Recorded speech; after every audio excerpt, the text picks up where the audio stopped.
Morning students, today we're going to learn about toxicity testing in animals in the subject biochemistry of toxicology. It's one of the topics which has been listed in unit 3 of the course biochemistry of toxicology.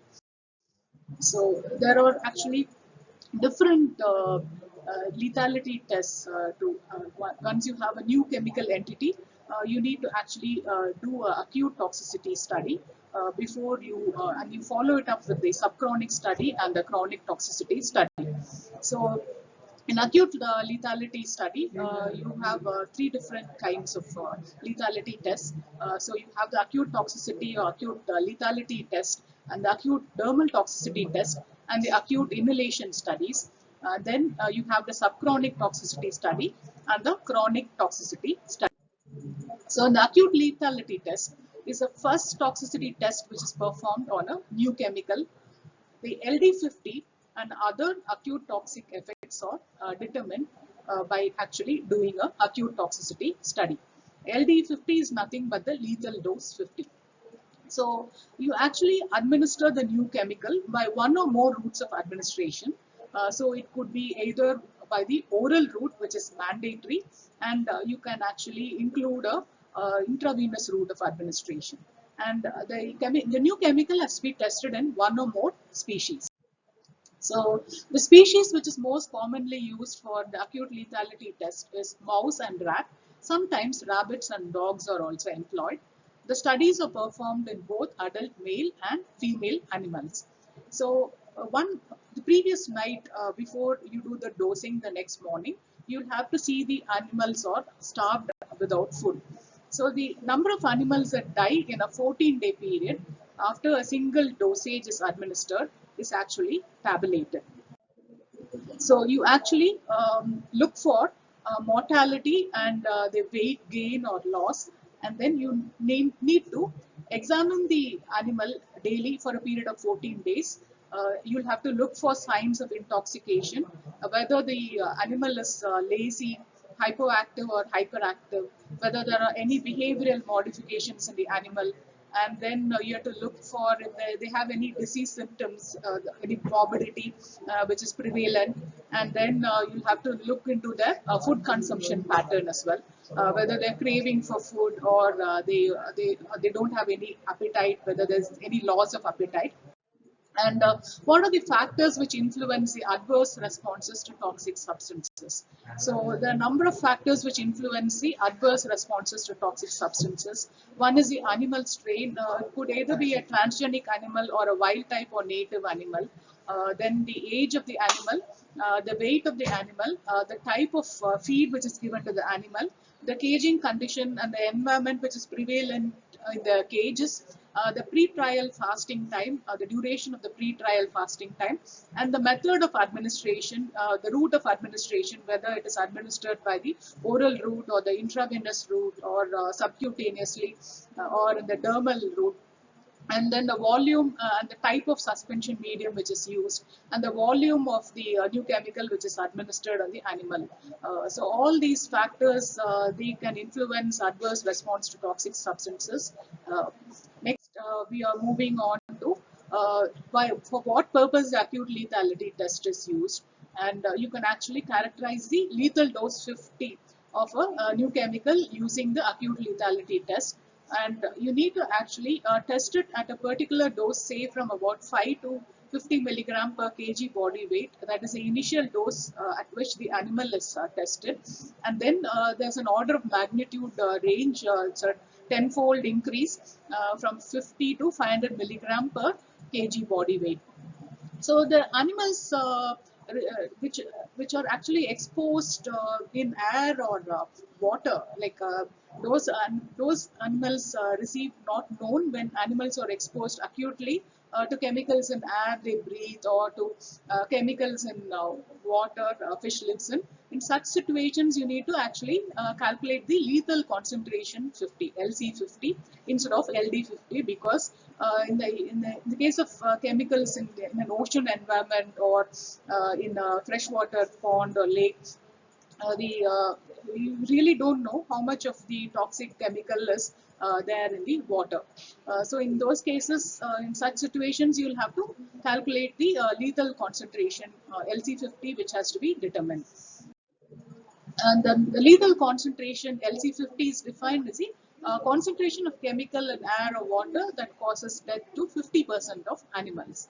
And while reporting the LC50, you need to actually indicate the time of exposure to that particular toxin or chemical. So the next type of acute toxicity test is the acute dermal toxicity test. This is usually performed in rabbits. So the site of application where the new chemical is administered is shaved, and then the test substance is kept in contact with the skin for 24 hours by wrapping the skin with a waterproof plastic material. So at the end of the exposure period, that is after 24 hours, the wrapping, that is an impervious plastic material, is removed, and then the skin is wiped to remove any test substance which is actually remaining adhered to the skin. And then the animals are observed at various intervals for 14 days, and the lethal dose 50 is calculated. And if there's no toxicity evident at a concentration of 2 gram per kg body weight of the animal, then you don't need to perform any further acute dermal toxicity test.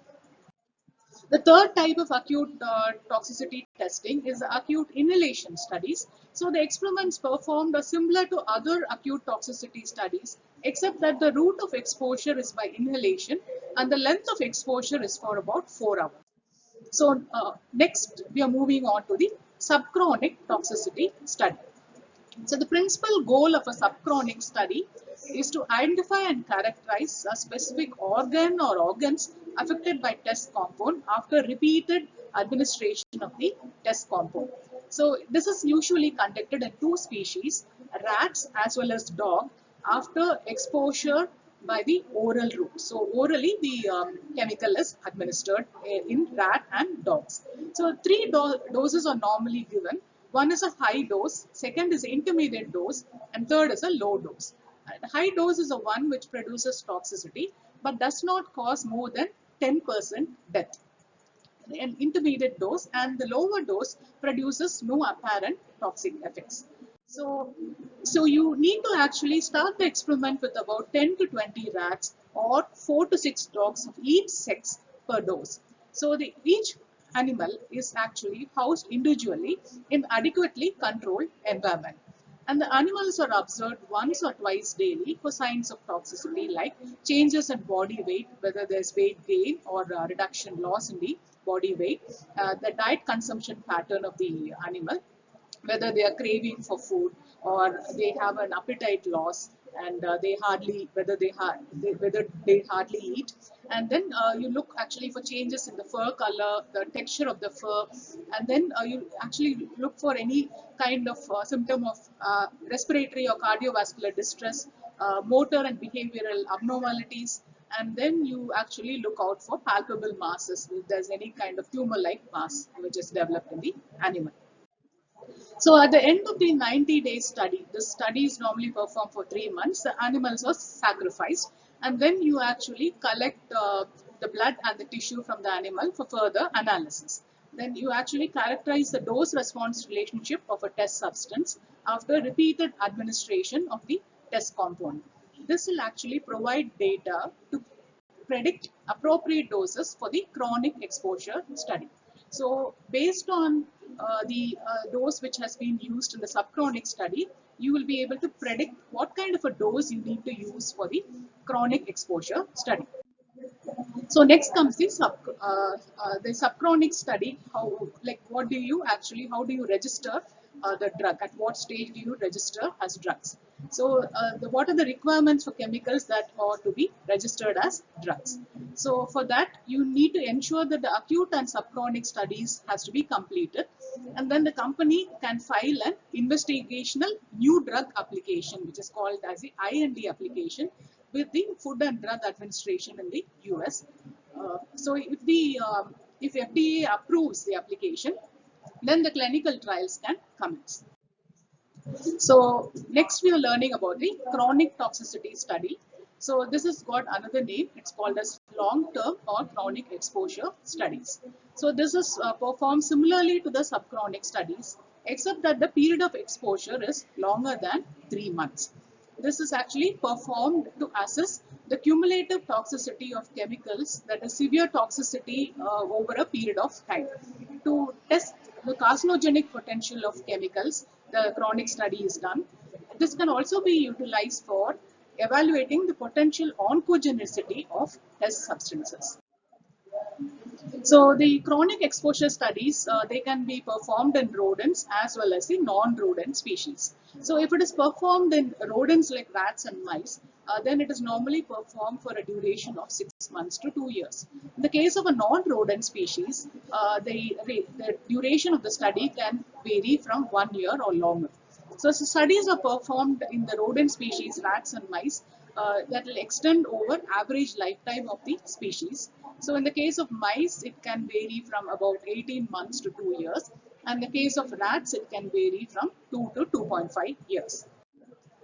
So the agent, if you're planning to develop a drug, which can be used for short periods like an antimicrobial agent or an antibiotic, then it's enough if you do a chronic exposure study for about 6 months, which is more than sufficient.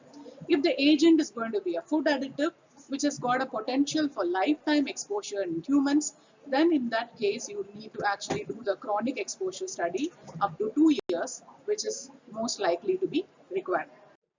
So in order to ensure that at least 30 rats per dose survive after a 2-year study, you need to actually ensure that you actually start with about 60 rats per group, per sex, which is often started in the study.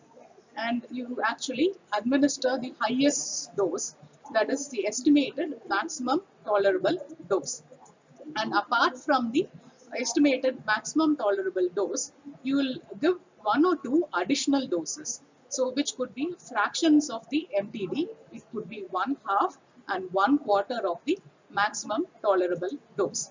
And you will have an untreated control group as well, other than the treated animals. So what is the definition of MTD? Uh, MTD is defined as a dose that suppresses body weight gain slightly in a 90-day subchronic study. And what are the indicators of an appropriate MTD? So you need to actually use parameters other than weight gain. So in order to determine an appropriate MTD, you need to actually determine physiological and pharmacokinetic parameters, and you'll also have to look for urinary metabolite profiles. So in a nutshell, we have actually learned about toxicity testing in animals. We have learned about the first type of toxicity test which is performed in animal whenever you have a new drug entity.